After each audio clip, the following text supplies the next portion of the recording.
Hello, this is Daniel Mart back again, MCP 2018, again with another interview. This time I am here with Björn Engström, right? He is the director of Tangent Room. And yeah, let's just get into it. So, just give us a quick synopsis for the viewers of Tangent Room. The really quick synopsis is uh, trapped in a room with only a series of numbers to help them. Four scientists race against time to prevent cosmic collapse. So it's a dialogue-based drama thriller in one room. Right, it's about an hour long, Yeah. right, give or take. It's about an hour long. It's really good in my opinion. I really liked it. Saw it. It's really good. And yeah, basically, first question would basically be, what was the main inspiration behind the film? Well, it was a combination of I wanted to make a story with four people in a room for budget reasons and to be able to shoot it in 1 week. But I also wanted to make it feature length, which it almost is anyway. and but then I found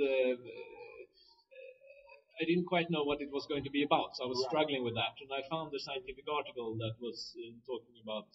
Well, I don't want to. Maybe I shouldn't give it away, but I don't know. There are things to. So there was a scientific actual observation that I could use, and I could put that in this room as the problem they are trying to solve. But then I wanted to tell it as, I didn't want to, because they are four scientists. They don't have to explain to each other what they're talking about. So I wanted to have the dialogue be very hard for the audience to understand, which is, I didn't want to fool the audience, but I didn't want the scientists to be unbelievable, because the scientists would never start telling, as in big films when something scientific shows up, they always do a silly metaphor to explain not to the person they're talking to, but actually to the audience. And I wanted to avoid that. So that was a challenge with the dialogue and the way I wanted to tell the story. Right. And the editing style in this film is very different. Not to give too much away, but yeah, it's very different, and just because how they portray the characters. And how did you kind of go about developing that sort of editing? Well, it was the idea that actually also partly for budget reasons. I didn't want to, because there's things happening in this film, and I didn't want that to be a big time Hollywood effect. So I came up with the idea that the thing that happens in the room actually could be solved with straight cuts. So I started, when I was editing it, I just did straight cuts, and I put a little sound on those cuts when those special things happen. And then that developed and changed and became more complicated later on. But that gave the essence of. And then also another thing was the effects in the film. I thought would be cool if they were inspired by old, damaged, silent film. So it's scratches and things showing up, and that gave the whole. I used that for the opening title sequence as well, with scratches, and I was so happy because I had a concept. The whole film was filled suddenly with a concept, and that was just from that idea that I love old scratchy films. Like I mean, because going off that, were there like any films that inspired you, like to make this film in your directing side? Were there any films that inspired you? Uh, well, not so much. I mean, more like because it's so much dialogue driven. Right. And I like actually films that don't need a lot of dialogue. So it was a challenge for me to write it, and it was a challenge for me to direct it, because I had to direct it almost like a theater. We did long 5-minute takes where the actors could just move around like they wanted to and things like that. So I don't think there was an inspirational film. I put in a lot of cultural references and film. I think there are a couple of film quotes still in there even after we cut it, because it was a lot of. I just put everything in that I wanted to that I liked as a kid as well. So. And you said this film took about a week to make, at least film, right? Days shoot, and then a couple of extra days later on. For post-production, right? And what do you think was like in general, the most difficult aspect of just making this film? I mean, one difficult thing is, of course, that it was difficult to. I did the camera work myself, and I had to spend a lot of time with the technology. So the actors didn't get me as much as they needed. I could have been with them more, rehearsing and preparing. So that was a challenge. But otherwise, it was in the post-production to cut it, because some things didn't work, and some things we needed to tell differently.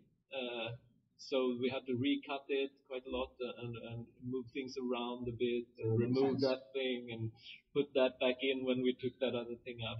So that's a normal editing process, I think. But then there's also the effects, and without a budget, it's not easy to do the effects. So I spent maybe, I don't know, four months part time. I was doing every spare moment I had. I was just doing the effects, because there are quite a lot of effects, and even if they're quite simple, each one of them takes quite a long time. And what would you say was just your favorite part of the film? Like while you were doing it, like filming, what was your favorite part of just doing the whole film as a whole? I had fun in all the different stages of it, but I think the writing was actually, because I think I don't write as much as I should. And when I was writing this one, it just poured out of me. Once I had found that article that gave that scientific idea that I could put in this room, everything just fell into place, and I just wrote it in like 3 weeks. 3 weeks, I think, the first draft, and then another week to get a second. And that was a wonderful feeling. So I think that was quite. And then I realized that this could actually be a film, because I know what I'm talking about when I'm writing this. I understand what I'm writing, because sometimes I just write cool scenes and then I don't quite know what they're actually about. But this time, I just knew I could plant things on page 3, and then when I came to page 58, I knew that I needed that thing to do, As I was writing, I had that grasp of the connections between the parts of the film, and that was a nice feeling. Yeah, that's a true point. Given the amount of research that went behind this film, for writing it, did you like tell any of your actors, actresses, like what maybe some advice on what they should read in order to develop their characters, or no?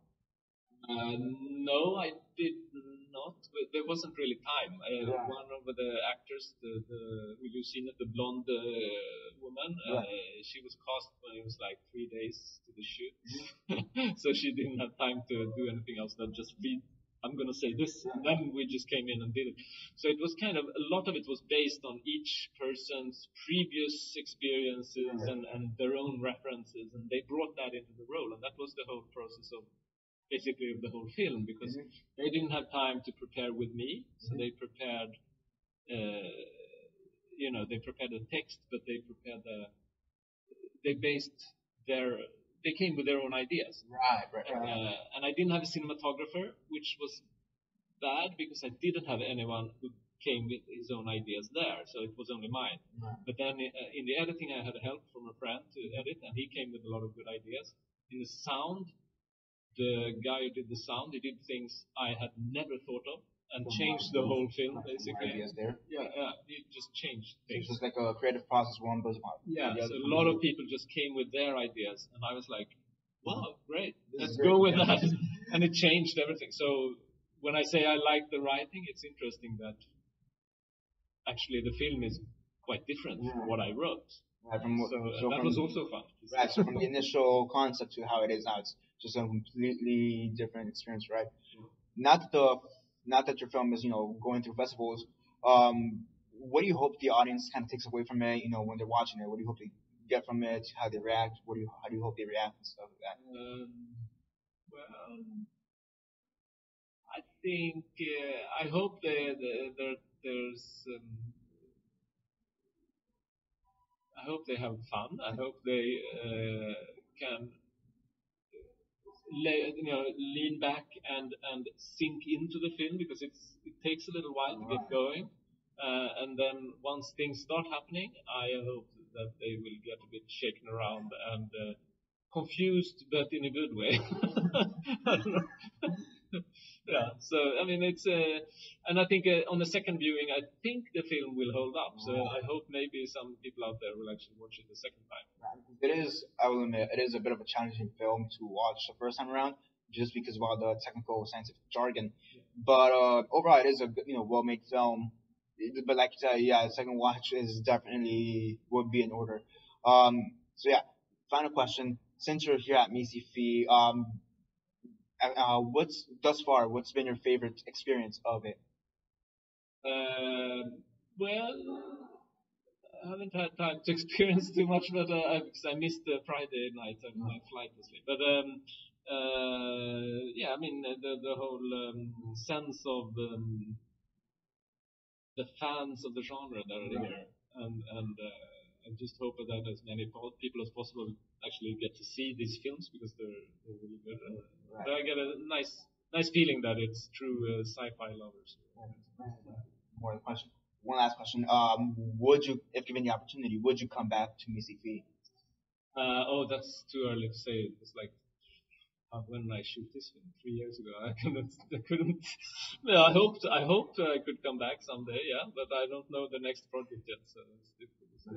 Maybe it's just audience, just fun. Yeah. And for the nice weather. Yeah.